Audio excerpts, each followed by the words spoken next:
So today we are going to continue with our tutorials on magnetic circuit and its calculation. So today we are going to do the question 2, and you can see that question 2 is very new, quite different from the other one. So you can see that the question 2 says that a magnetic circuit comprises of 3 parts, which is arranged in series.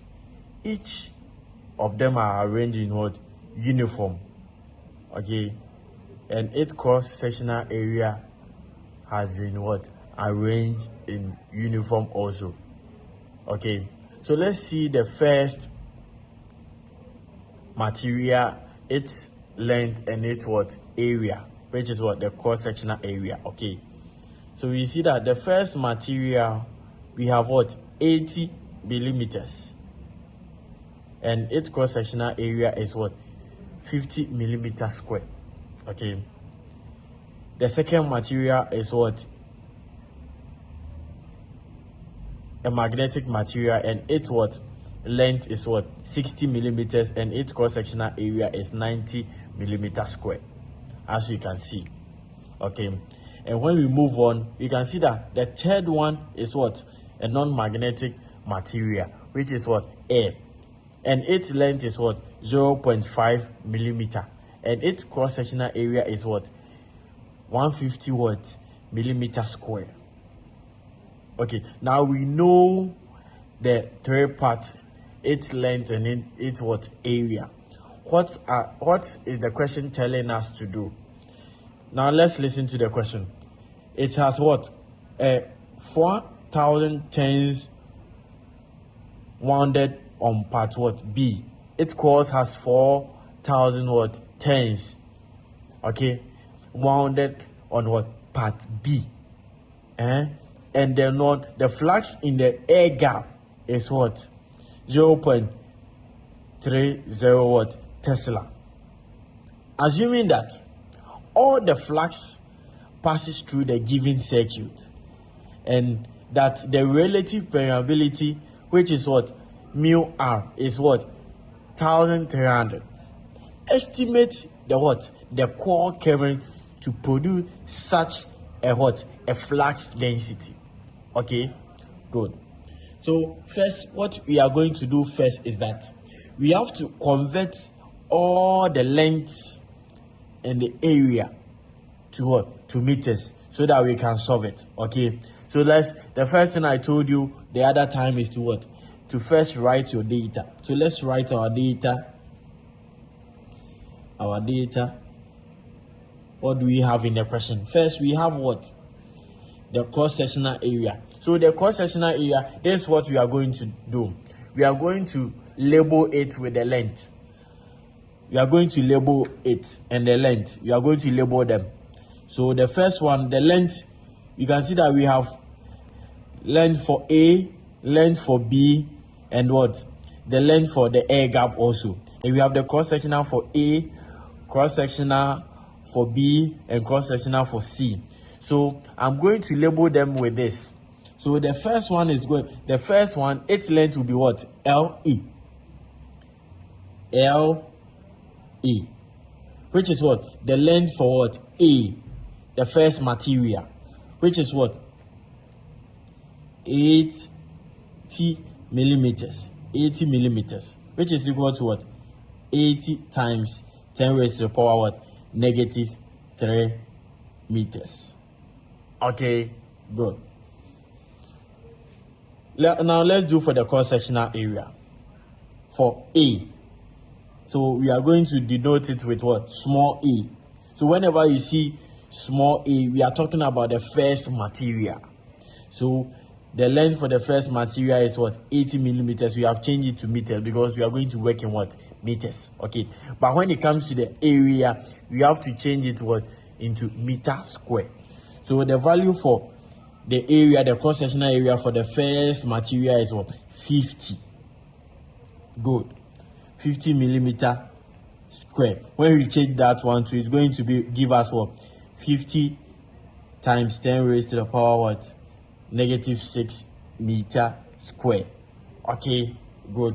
Let's go to the second material. The second material, its length is, so we are going to do that with what? We are going to note that with what? LB. LB. Which is what? LB is what? 60 millimeters. Okay, 60 millimeters. And it's equal to what? 60 times what? 10 raised to the power negative 3. Why? Because it's millimeters. Milli is what? 10 raised to the power negative 3. Good. So let's also write the area for the B. So area with what? Small b, which is the area for what? The B. It has what? 90 millimeter what? Square. Is equal to what? 90 times 10 raised to the power negative 6 meter square. Okay, good. Then let's do for the last one. So the last one is what? Is in our not air gap. So we are going to denote that with the what? G. Okay, so LG.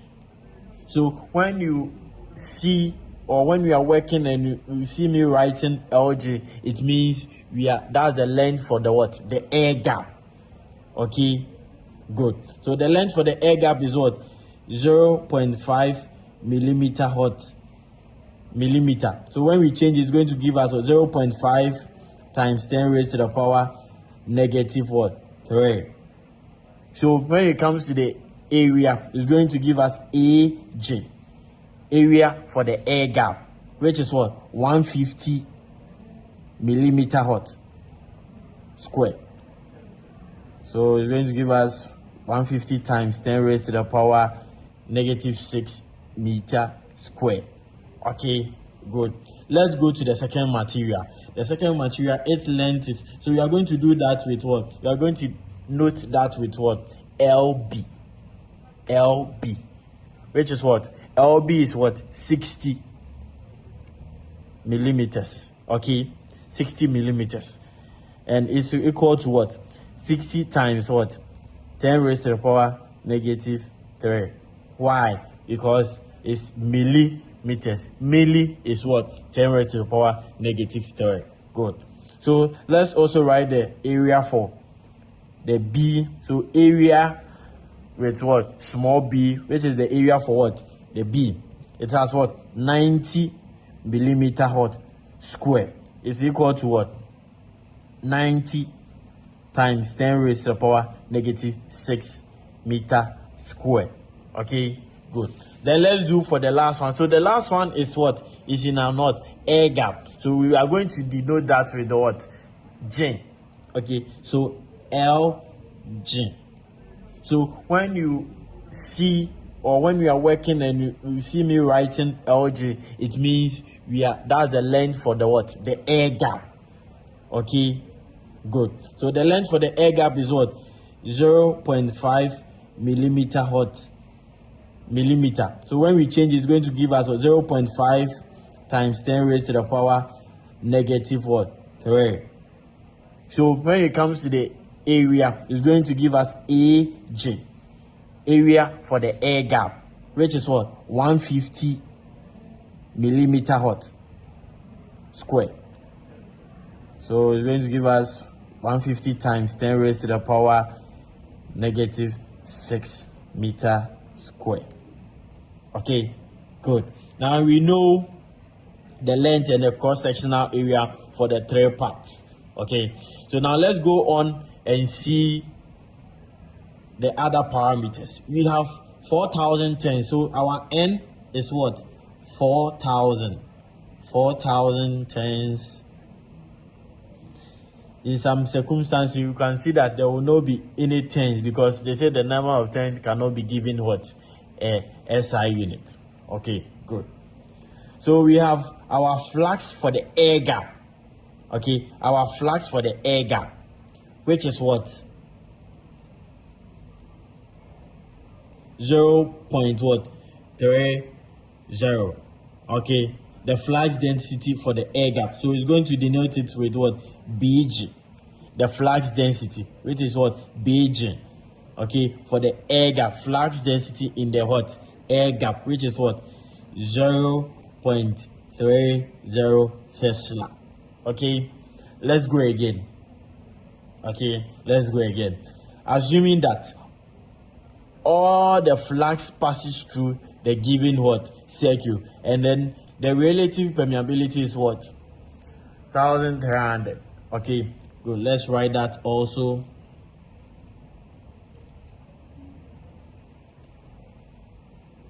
Good. So now one thing we have to keep in mind, that though we are working on a magnetic circuit, that we have a magnetic material in the what circuit, we also have a material which is air, that is also what a non-magnetic what material. So we have to bring the constant, which is what a constant permeability for what to free space, which is what mu naught is equal to what 4 pi times 10 raised to the power negative 7.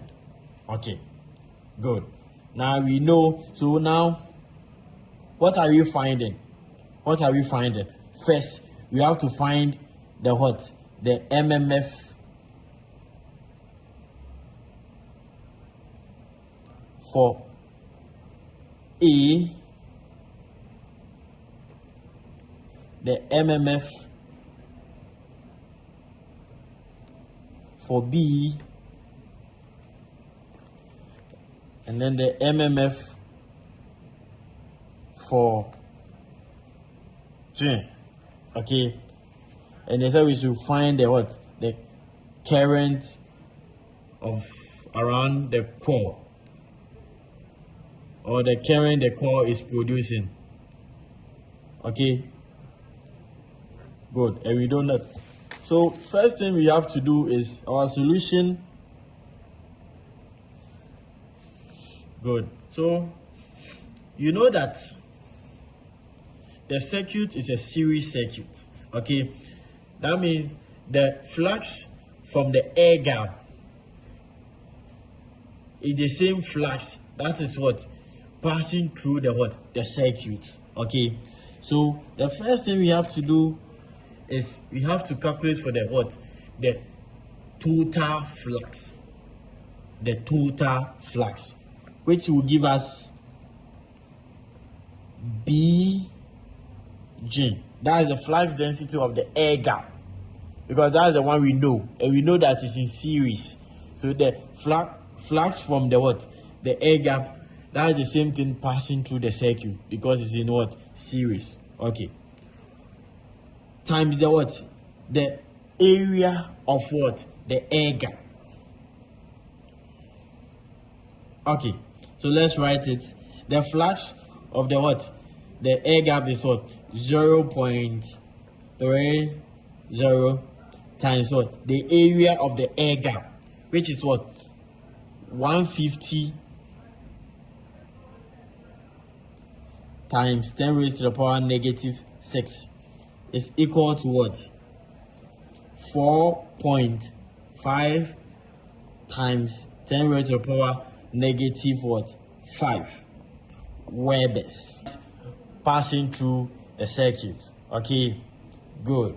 Now before we continue, let's take the formula for finding the what the core current, which is what I is equal to what MMF over what the number of turns. Okay, good. And before we find the MMF also, before we find the current, we have to know the MMF, which we don't know. Okay, so we have to do what? We have to find the what? The flux density. Okay, after that, we should find the what? The magnetic field strength. Okay, after finding the flux density, then we use the flux density to find the what? Magnetic field strength. After that, we can go on and find the what? The MMF for the 3 parts. Then we can get our current from the MMF. Okay, good. So let's continue. So I want to label it part A, part B, and part C. Okay, for my calculation for the 3 parts. So the first one is what? Part A. Part A, which is the first one. So calculating for the part A, we have to have it in mind that we are using the parameters of A. Okay, A. So first, let's calculate the flux density passing through the first material, which is A. So B, what? A. Flux density of the A is equal to what? The total flux. Okay, over what? The area of A, which is equal to what? 4.5 times 10 raised to the power 5 divided by 50 times 10 raised to the power negative 6, which will give us what? 0.90 Tesla. Okay, so after we know the flux density for the A, the material at A, we can also find the what? The magnetic field strength for what? The material of what? A. So the magnetic field strength A is equal to what? Magnetic flux density divided by absolute permeability. Okay, after finding the flux density, then we use the flux density to find the what? Magnetic field strength. After that, we can go on and find the what? The MMF for the three parts.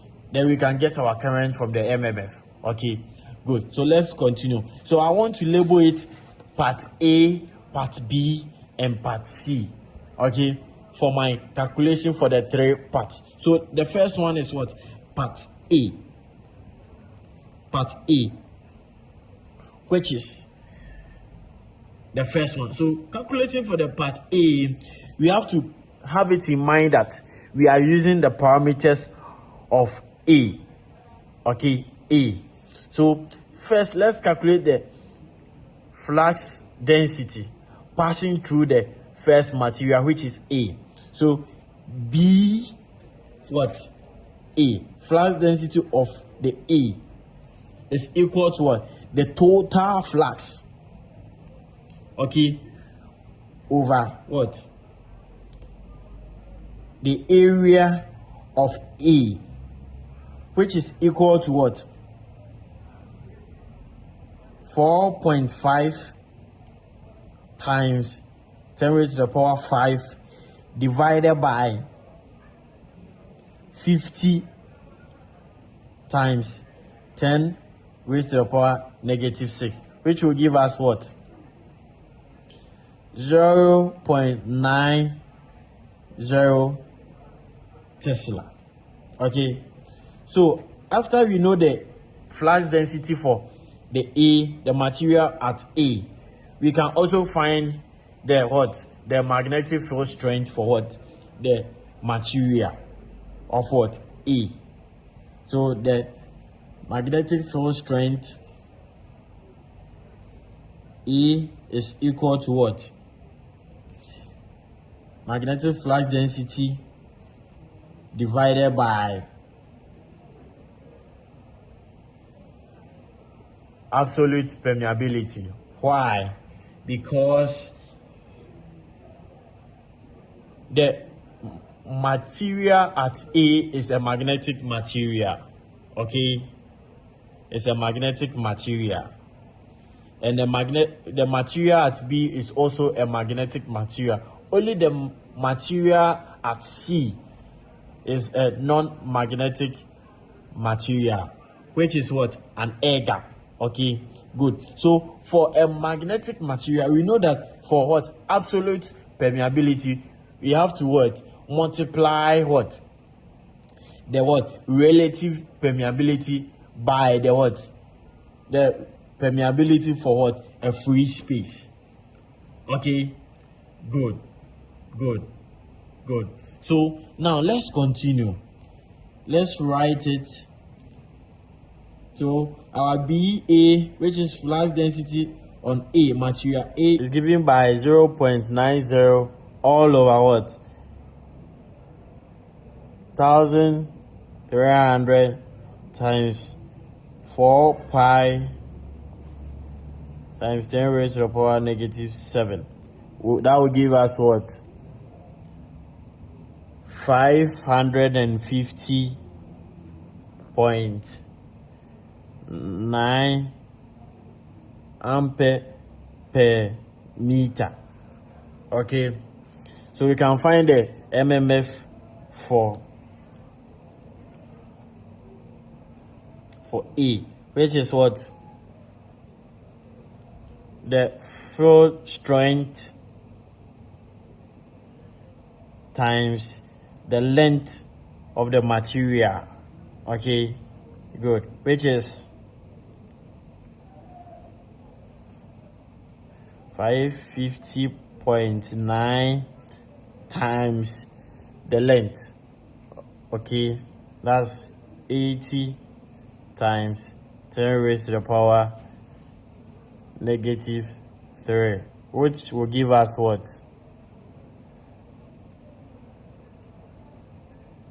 4.1 ampere turns. Okay, good. So let's continue for the part B, which is the material on part B. Okay, good. So we know that the part B, we first have to calculate for what? The flow density for what? The B, which is denoted by small b, is equal to what? The total flux divided by the area of the what? B, which is the cross-sectional area, which is 4.5 times 10 raised to the power minus 5 divided by what? The area of the B, which is 90 times 10 raised to the power what? 6. Okay, which is equal to what? 50. Okay, which is equal to 0.50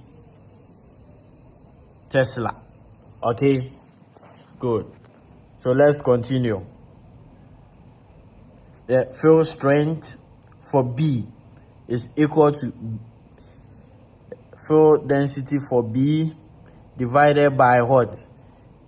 The absolute permeability, which is equal to what?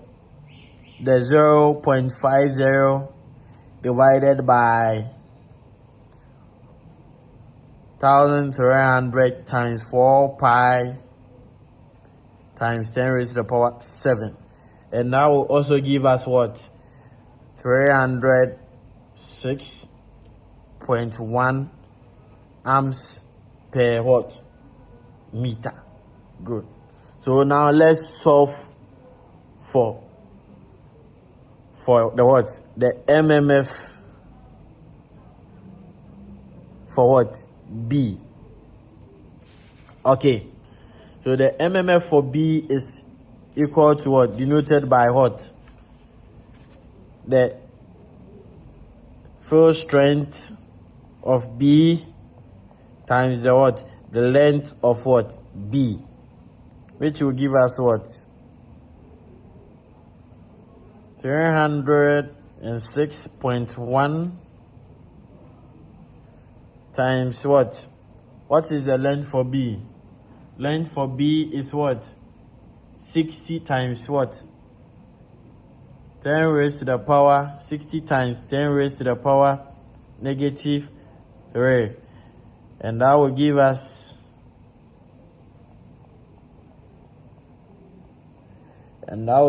what?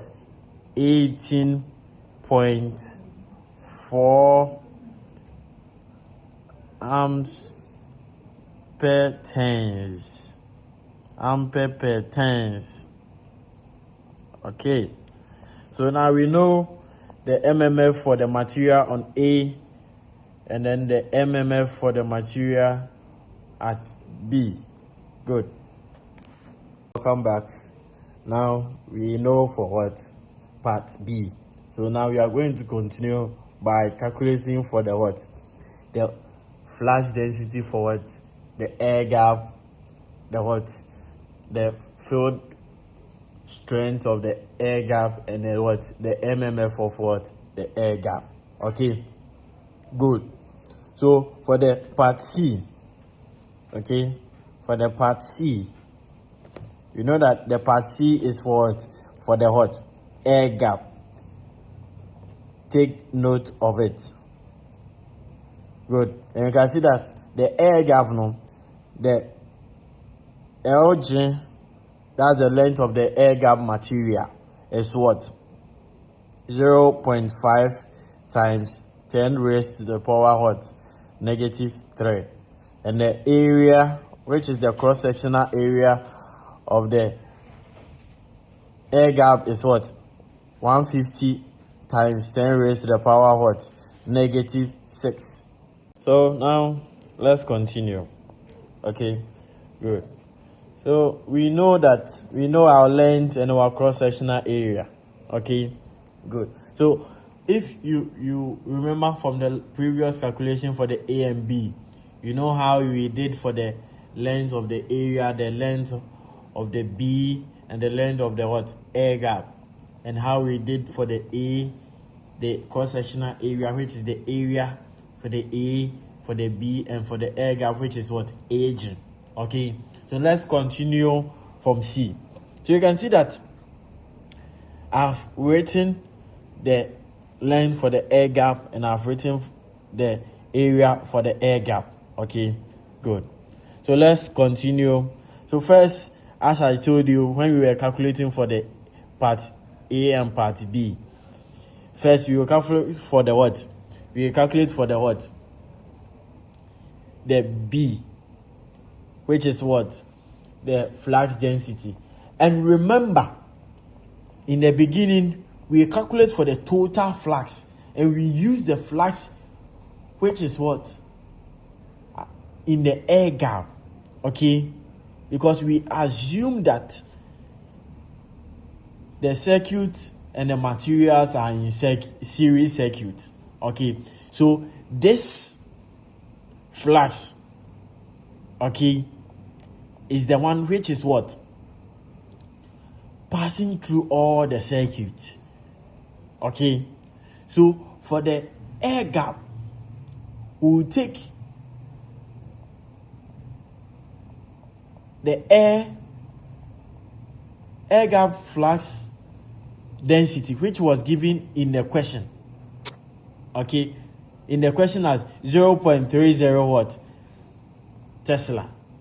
Okay, it was given already. So we'll go straight forward and calculate for the what? The field strength. Okay, field strength, which is what? The flux density of air gap divided by the mu naught. Okay, that's what? The permeability for free space.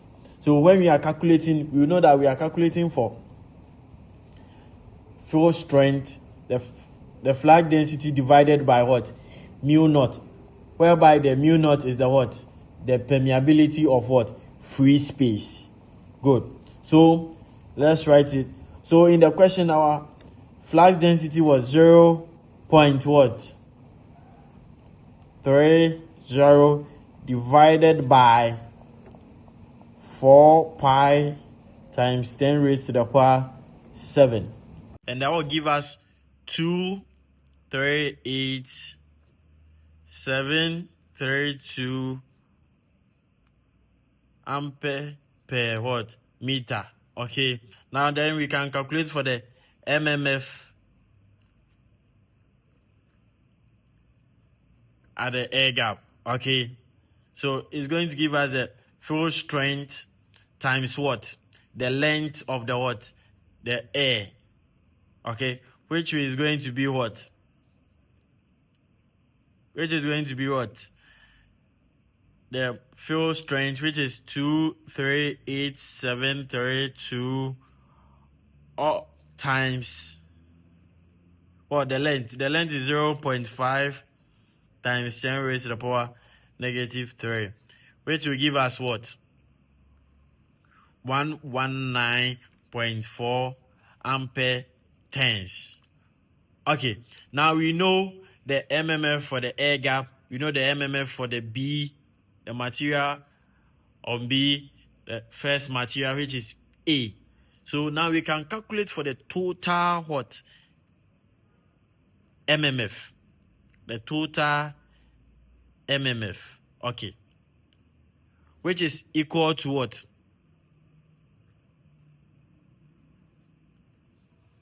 Equal to mmf on material A plus mmf on material B plus mmf on material G. Okay, good. So the total mmf, you can denote it by what? mmft. Okay, mmft. So the mmft is equal to what? The first mmf at A, which is what? 44.1 plus the mmf at B, which is what? 18.4 plus mmf of the air gap, which is 119.4. So our total mmf is what? 181.9 ampere turns. Good. So now we can calculate for our core current, which is I is equal to what? mmf T, which is the mmf total divided by what? The N, which is equal to what? 181.9 divided by the 4,000. Okay, so that will give us what? 0.045 amps. We can bring it down to what? It's equal to 45 milliamps. Good. So this is our current on the core produced by the core. Okay. So as you see from the question, say we should estimate the core current to produce such a flux density. So we need what? 45 milliamps to produce what? That flux density in the air gap, which is the total flux density in the in the circuit. Okay. Thank you for watching. Goodbye.